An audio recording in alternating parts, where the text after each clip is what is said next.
page 3 of the DOJ terrorism report that was taken down from the website. Everybody remember? This is page 3. Whether the individuals had prior relationships with their victims, factors that produce the social bonds that may protect against mobilization to violence, such as marriage, military service, work experience, and advanced education. Factors that may act as radicalization mechanisms and risk factors for violence, such as previous criminal activity, membership in extremist or hate groups, substance use, and mental illness. The PIRUS and bias data have been used to generate insights on a range of important topics related to hate crime and extremism. However, there are 3 overarching findings common to both data sets: diversity in beliefs, diversity in behaviors, and diversity in characteristics. Diversity in beliefs. Although it is not uncommon for a particular ideology to dominate the public discourse around extremism, the PIRUS and bias data indicate that U.S. extremists and individuals who commit hate crimes routinely come from across the ideological spectrum, including far-right, far-left, Islamist, or single-issue ideologies. These ideologies break down to particular movements or sub-ideologies. For instance, in 2018, the PIRUS data identified extremists associated with several anti-government movements: Second Amendment militias, the sovereign citizen movement, white supremacy, eco-terrorism, anarchism, the anti-abortion movement, the QAnon conspiracy theory, and others.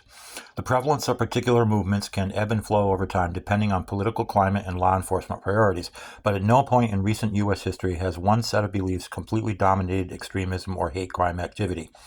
Furthermore, the PIRUS and bias data reveal that U.S. extremists and individuals who commit hate crimes are often motivated by overlapping views.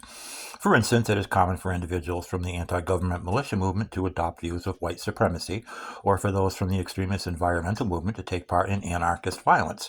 Nearly 17% of the individuals in PIRUS were affiliated with more than one extremist group or sub-ideological movement, and nearly 15% of the individuals in bias selected the victims of their hate crimes because of multiple identity characteristics, such as race and sexual orientation.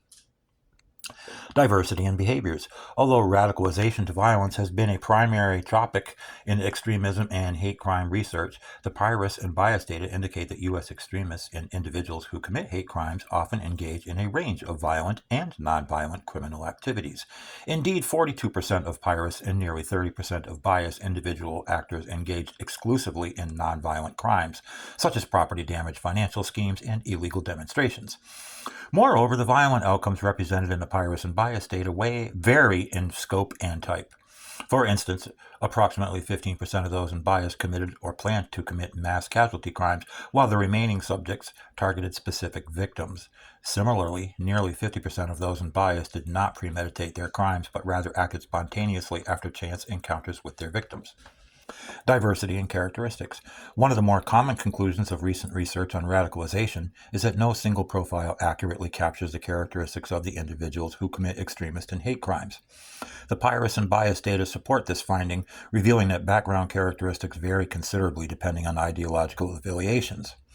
For instance, white supremacists in PIRUS tend to be older and less well-educated and are more likely to have criminal histories than those who were inspired by foreign terrorist groups such as Al-Qaeda or the Islamic State of Iraq and Syria, or those associated with the extremist environmental or anarchist movements. Despite these differences, some risk and protective factors tend to separate violent from nonviolent individuals, regardless of ideology. In the PIRUS data, individuals with criminal records, documented or suspected mental illness, and membership in extremist cliques are often more classified as violent, while those who are married with stable employment backgrounds are more likely to engage in nonviolent crimes. Similarly, in bias, violent individuals are more likely to co-offend with peers, have criminal histories that include acts of violence, and offend while under the influence of drugs or alcohol. In the next headline, we're on to page 4, military experience and domestic violent extremism. We're just going to go ahead and read page 4. According to current statistics, individuals with military backgrounds represent 11.5% of the total known extremists who have committed violent and nonviolent crimes in the United States since 1990. Although this percentage seems small, there has been a growing trend of former military members engaging in extremist offenses in recent years. An average of 7 people with U.S. military backgrounds per year committed extremist crimes between 1990 and 2010. That rate has risen to an average of 29 people per year over the past decade. Also worth noting is that more than half, 52%, of extremists with military experience are identified as violent.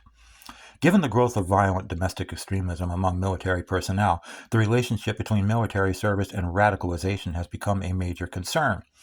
Prior NIJ-funded studies have identified military experience as potential risk factor for attempted and actual terrorism. The likelihood of radicalization and radicalization to violence increases when individuals have already left military service. This research suggests that military service is not a social bond that inhibits extremist violence. NIJ studies have also shown that individuals with military experience may be susceptible to recruitment by domestic violent extremist groups due to their unique skills, which an extremist group may perceive as contributing to the success of terrorist attack. Also, transitioning from military to civilian life appears to be a pull factor for engaging in violent extremism. Indications for potential involvement in extremism may include a lack of a sense of community, purpose, and belonging. If these indicators are identified early, communities stakeholders in partnership with military agencies, let's read that sentence again. If these indicators are identified early, community stakeholders in partnership with military agencies could have an opportunity to intervene. Although such knowledge is valuable, the role of military service in radicalization to violent extremism still requires study. Differences in violent extremist characteristics between military veterans and civilians. In 2019, NIJ funded researchers at the University of Southern California to investigate the link between military service and violent domestic extremism. They are also examining the differences between military veteran and civilian extremists in terms of their characteristics and social networks. Although this study is ongoing, preliminary findings have been drawn from a secondary analysis of the American Terrorism Study data, which contain information on people federally indicted for terrorism-related crimes by the U.S. government between 1980 and 2002. With these data, the researchers compared the demographic and homegrown violent extremist characteristics among military veterans and civilians. The demographic characteristics considered were age, race, sex, marital status, and educational level.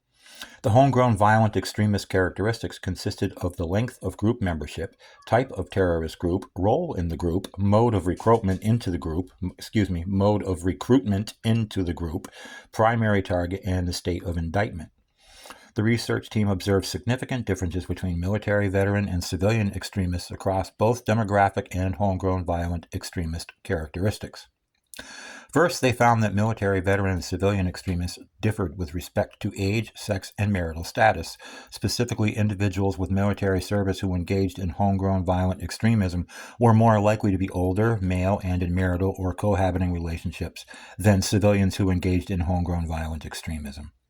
Second, analyses revealed that compared to civilian extremists, military veteran extremists had greater affiliations with right-wing terrorist groups versus left-wing international or other terrorist groups, and were more likely to hold leadership positions within these groups and either initiate a terrorist group or unite groups together.